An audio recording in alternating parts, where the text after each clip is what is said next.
sebuah video tutorial untuk menyelesaikan sebuah permasalahan yang ada di soal UTBK, yang dimana di sini ada soal tipe flowchart yang biasanya itu sering muncul di UTBK ya, baik itu di tahun 2024 atau tahun 2025 atau mungkin kedepannya akan ada soal seperti ini gitu ya. Nah, kali ini saya akan menyelesaikan soal UTBK tanpa menggunakan tulis tangan ya, tapi saya akan menyelesaikan soal ini dengan menggunakan codingan ya, menggunakan bahasa pemrograman Python untuk menyelesaikan sebuah permasalahan soal ini gitu ya. Nah, kalau kita bisa lihat di dalam soal tipe flowchart ini itu memiliki simbol-simbol ya, baik itu simbol yang seperti ini persegi panjang tapi sudutnya tumpul ya. Lalu di sini ada jajar genjang ya, bentuknya seperti ini. Ya, benar ya, jajar genjang. Kalau misalkan salah mohon dikoreksi ya. Dan di sini ada bentuk belah ketupat, simbol belah ketupat ya. Nanti itu fungsinya apa nanti kita akan bahas di simbol-simbol terkait flowchart ya. Dan seterusnya ya. Jadi di sini ada kotak ini itu untuk menginput sebuah nilai. Nah, nanti kita akan bahas terkait simbol-simbol ini terlebih dahulu ya. Nah, simbol-simbol flowchart itu sebenarnya tidak hanya asal bikin gitu ya, atau asal buat. Tapi di dalam simbol-simbol flowchart tersebut yang tadi itu sebenarnya memiliki makna dan fungsi tujuannya masing-masing gitu ya. Nah, saat ini saya akan membahas terkait flowchart terlebih dahulu. Untuk memulai atau mengakhiri sebuah program, itu menggunakan simbol seperti ini gitu ya. Ini untuk start atau finish-nya. Nah, yang paling sering umum digunakan yaitu start atau finish, flow, decisions, data input atau output, proses. Gitu ya. Nah, tadi saya sudah jelaskan bahwasannya start atau finish itu adalah bertujuan untuk memulai atau mengakhiri sebuah program gitu ya. Nah, berikutnya flow. Flow ini fungsinya bertujuan untuk mengarahkan kira-kira dari awal program itu akan menuju kemana lagi gitu ya. Nah, ini menggunakan flow. Bisa kita lihat ini ada flow ya. Yang panah ini disebut dengan flow. Jadi dia dibuat secara berurutan. Seperti itu. Nah, kalau decisions itu sebuah kondisi ya, yang dimana kita menggunakan simbol ini untuk melakukan pengecekan sebuah kondisi. Nah, di dalam kondisi tersebut itu memiliki tipe data ya. Kalau misalkan kita pernah mendengar di bahasa pemrograman itu ada tipe data. Ada tipe data string, integer, float, boolean gitu ya. Nah, simbol decisions ini itu memiliki tipe data boolean, teman-teman. Tipe data boolean itu memiliki nilai dua nilai, yaitu bernilai benar atau bernilai salah. Gitu ya. Kalau kita lihat di sini, simbol ini dia ada tipenya ya, ada nilainya itu apakah dia benar, sebuah nilai tersebut benar, atau memang nilai tersebut dinyatakan salah. Nah, jadi itu menggunakan tipe data boolean, menggunakan simbol decision seperti ini. Gitu ya. Nah, berikutnya, ada data input atau output di sini. Fungsinya adalah untuk menginput atau memasukkan sebuah nilai, ya, sebuah nilai yang ingin kita berikan, atau kita ingin mengeluarkan sebuah hasil, bisa menggunakan simbol seperti ini. Ya, oke. Berikutnya kalau untuk membuat sebuah variabel ya di dalam bahasa pemrograman, itu menggunakan simbol proses. Ya, fungsinya apa? Fungsinya adalah untuk membuat sebuah variabel yang nantinya variabel tersebut kita tampung atau kita isi nilainya menggunakan data input seperti ini. Gitu ya. Nah, kalau kita lihat, kalau kita sudah paham tentang simbol-simbol dalam flowchart, mungkin kita lanjut langsung membahas terkait soal UTBK-nya ya. Jika kalian belum mengerti, kalian silakan ulang kembali video ini dan nonton sampai kalian benar-benar paham. Nah, berikutnya, kalau untuk membuat sebuah program, untuk memulai sebuah program dan mengakhiri, kita bisa menggunakan simbol seperti ini ya, sama ya, ini mulai, ini selesai, simbolnya sama. Seperti yang sudah saya tadi jelaskan gitu ya. Nah, berikutnya di sini fungsinya adalah untuk menginput sebuah nilai. Gitu. Jadi kita nanti nilainya ini kita masukkan ke sini. Lalu setelah kita masukkan nilainya, selanjutnya kita lakukan pengecekan. Nah, kita lihat soalnya. Jika diberikan input M sama dengan 9. Oke, kita sudah tahu bahwasannya M ini kita memiliki variabel yang bernama M yang nilainya itu berisi 9, angka 9 ya. Nah, manakah pernyataan berikut yang benar dengan menjalankan prosedur yang disajikan diagram? Gitu ya.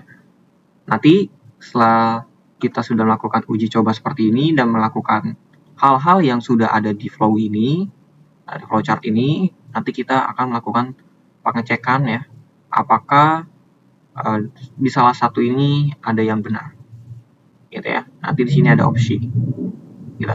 Oke, lanjut aja. Kita langsung membahas tentang ke dalam pemrograman codingan gitu ya.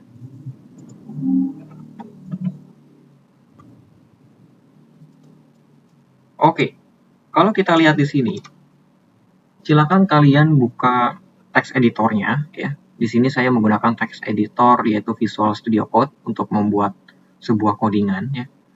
Nah, silakan kalian buat folder terlebih dahulu di File Explorer karena di sini saya sudah membuat ya. Jadi saya tinggal membuat sebuah file yang bernama utbk.python ya. Jadi utbk.py begini. Setelah itu di enter. Oke. Nah, karena di sini dijelaskan bahwasannya jika diberikan input M sama dengan 9, oke, berarti apa yang harus kita lakukan? Selanjutnya, kita buat dulu variabel dengan nama M. Kalau di Python untuk membuat sebuah variabel seperti ini. Lalu isi nilainya itu 9. Benar ya, karena inputnya itu M sama dengan 9. Oke, selanjutnya di sini kita lihat. Setelah kita melakukan pembuatan sebuah variabel dan menginput variabel tersebut, selanjutnya apa? Di sini ada simbol decisions, yang artinya kita harus melakukan pengecekan sebuah kondisi yang bertipe data boolean. Apakah nilai tersebut benar atau salah gitu ya. Nah, tadi kita tahu bahwasannya M itu isinya 9. 9 itu bilangan prima bukan? Bukan ya. Jadi 9 itu bukan bilangan prima. Nah, bagaimana jika kita ingin melakukan pembuktian tersebut? Apakah sebuah nilai itu prima atau bukan? Caranya seperti ini.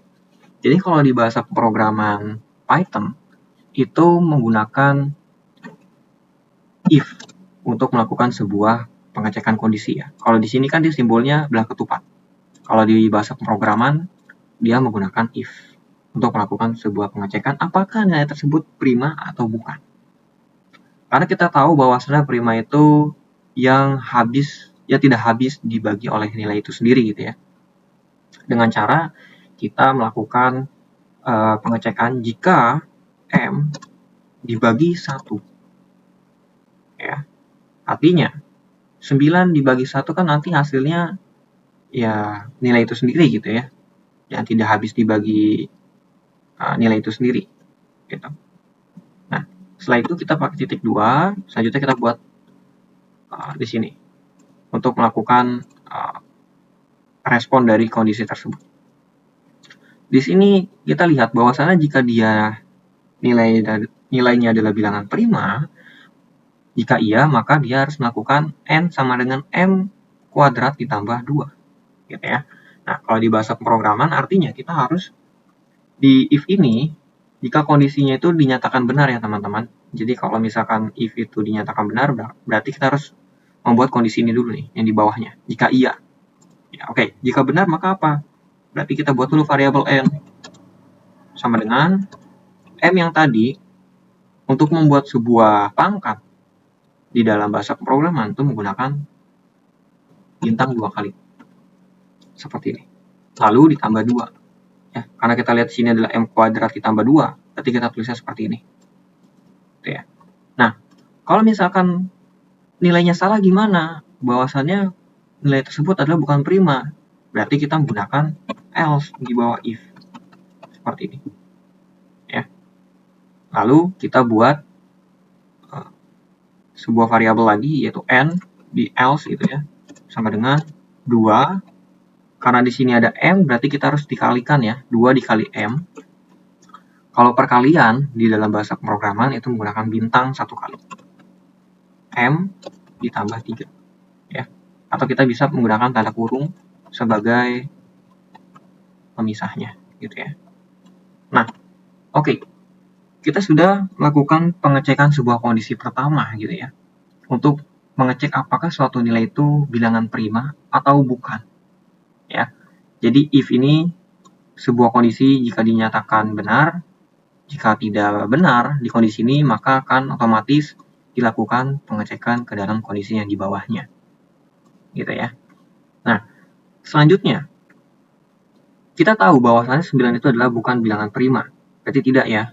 Nah, kita sudah melakukan pembuatan variabel n sama dengan 2 dikali m ditambah 3. Lalu dicek lagi di sini, ada pengecekan lagi. Berarti kita harus membuat sebuah kondisi di bawah else. Jadi dia harus di dalam else kayak gini ya. Harus di bawah. Seperti ini. Berarti kita buat lagi if.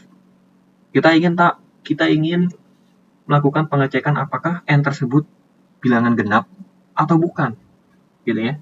Nah, dengan cara kita tahu bahwasannya bilangan genap itu kan yang habis dibagi 2. Gitu.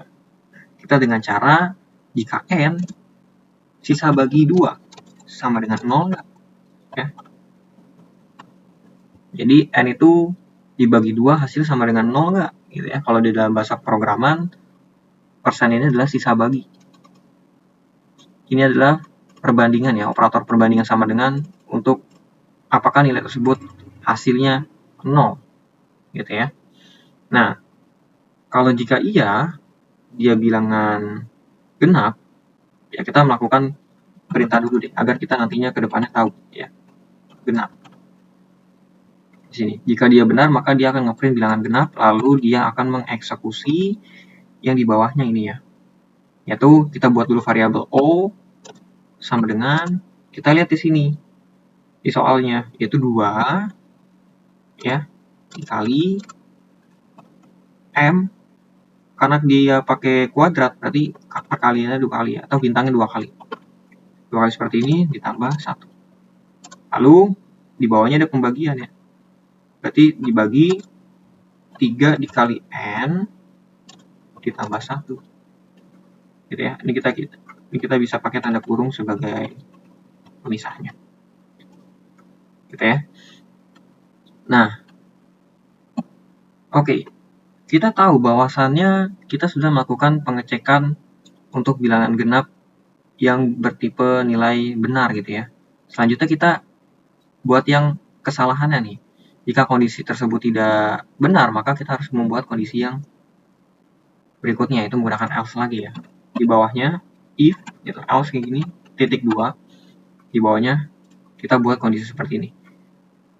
Kita buat variabel o sama dengan, nah, karena di sini dia ada akar, ya, untuk membuat akar seperti ini di dalam bahasa pemrograman Python, kita harus menggunakan library bawahan dari Python yang bernama math. Ya, jadi kita harus import math seperti ini. Fungsinya apa? Fungsinya adalah kita untuk memberikan sebuah simbol-simbol seperti akar seperti itu ya. Dengan cara kalau di bahasa pemrograman Python itu namanya math sgrt kayak gini. Untuk memberikan sebuah akar. Ya, selanjutnya kita isi 1 ditambah 3 dikali m, ya kita kayak gini aja, ditambah n. Ya, kita bisa pakai tanda kurung kayak gini.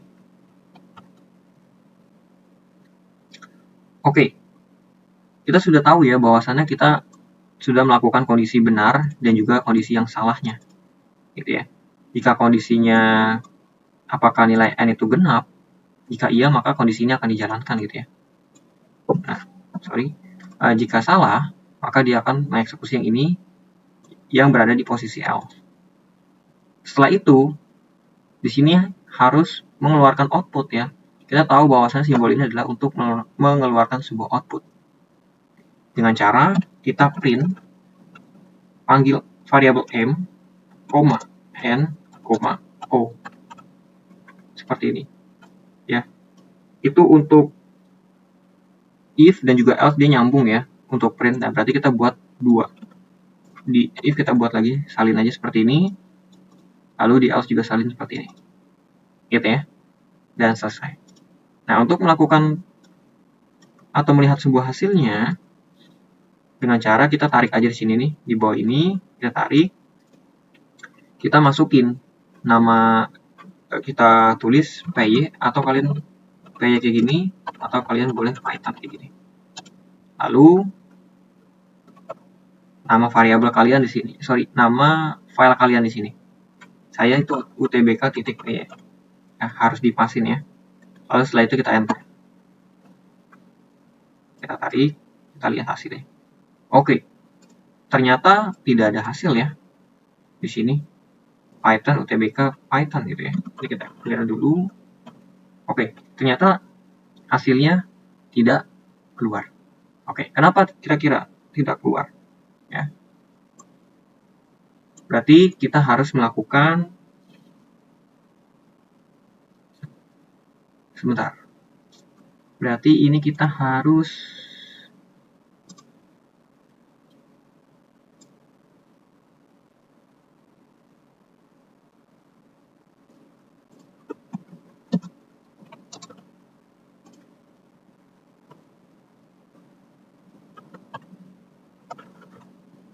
oke ya, jadi tadi nggak keluar. Kenapa? Karena kita harus membuat sebuah kondisi dulu yang pertama ya. Yang di sini untuk melakukan pengecekan apakah nilai tersebut bilangan prima atau bukan.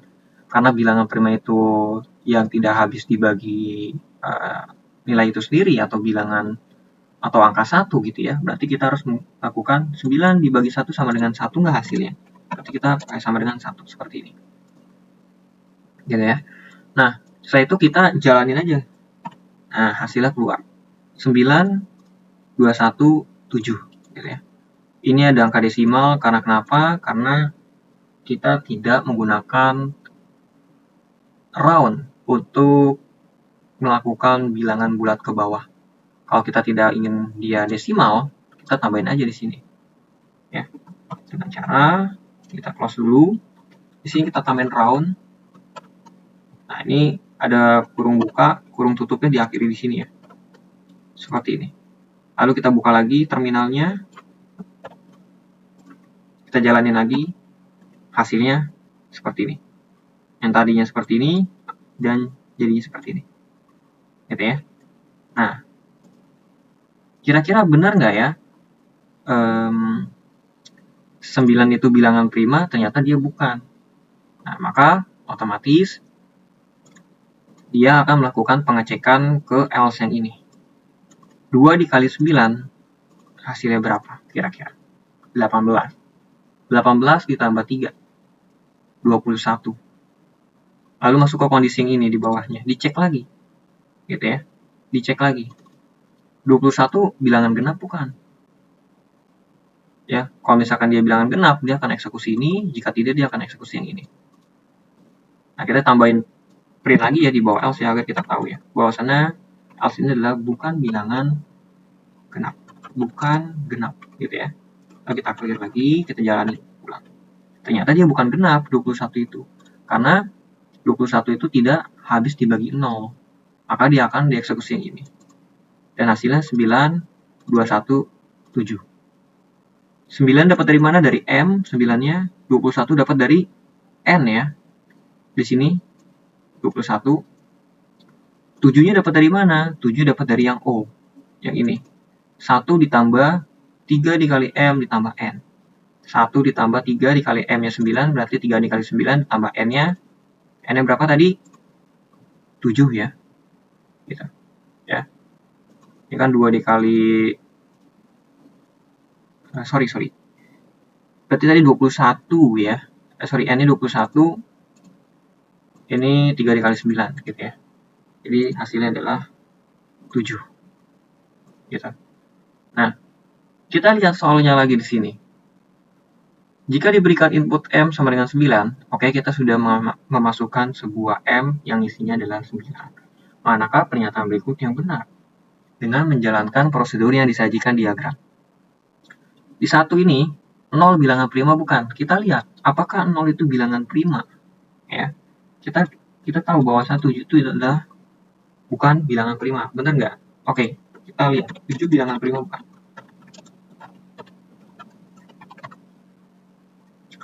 Kita lihat di sini bahwasannya ternyata 7 itu bilangan prima ya. Berarti yang O ini benar ya, bilangan prima. Oke, kita checklist. Lalu yang kedua, N habis dibagi 3 enggak? N itu tadi berapa N-nya di sini? 21. 21 habis dibagi 3 enggak? Habis dibagi 3 ya. Berarti benar, 1, 2 ini benar. M dikali N lebih kecil daripada 300. M-nya tadi berapa? Di sini 9. N-nya 21. Berarti 9 dikali 21 itu hasilnya 189 gitu ya. Berarti lebih kecil daripada 300. Iya. Berarti 1, 2, 3 itu benar. M ditambah O bilangan ganjil bukan? Gitu ya. M itu tadi berapa? 9. O-nya itu adalah 7. 9 ditambah 7. Ternyata dia bukan bilangan ganjil ya. Berarti yang benar adalah 1, 2, dan 3. Berarti jawabannya ada yang A. Ya. Itu untuk menyelesaikan sebuah soal UTBK untuk flowchart ya. Silakan kalian memberikan like atau komen jika ada sebuah kesalahan atau mungkin ada yang ingin ditanyakan, silakan komen di YouTube ini. Dan terima kasih sudah menyaksikan. Selamat menonton dan selamat menyaksikan kembali video ini.